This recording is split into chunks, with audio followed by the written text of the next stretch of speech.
Some men are always starting over. They have new relationships, new church, new job, new city, new plan. And every time they say this one will be different. But within months, the same tension returns, the same conflict, the same instability, the same anxiety. Not because the environment is identical, but because the pattern is. There's a cycle many men don't recognize. It goes like this. Chaos builds, pressure increases, fear rises.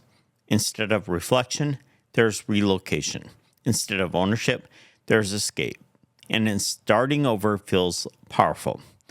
It feels clean, it feels hopeful, it feels redemptive.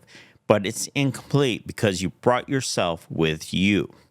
You cannot outrun an unexamined pattern. If you never unpack the past, it will quietly control the future, not as punishment, as repetition.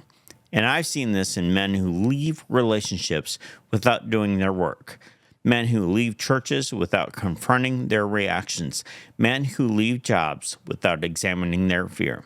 They believe a new system will solve an old insecurity, but insecurity is internal, and it travels. And here's the hard truth. Starting over does not erase the past. It only postpones dealing with it. And postponement builds pressure. The chaos cycle continues until you interrupt it, not by moving, but by owning. Sometimes your past will resurface publicly. Sometimes accusations come. Sometimes defamation comes. Sometimes slander comes. And your old instinct may be to fight, retaliate, or prove yourself. But steadiness says, I will not be controlled by reaction.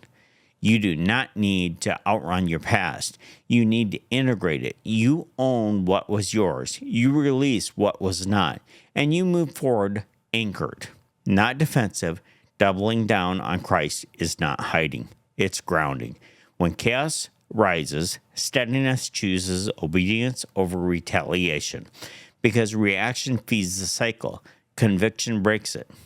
Galatians 6:7 says, a man reaps what he sows. But here's what many forget.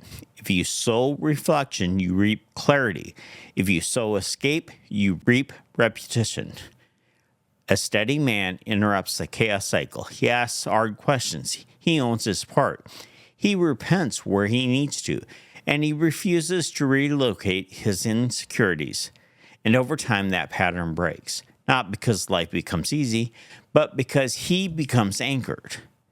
In the next episode, we're going to define clearly what it actually means to become steady, because clarity without definition leaves room for drift.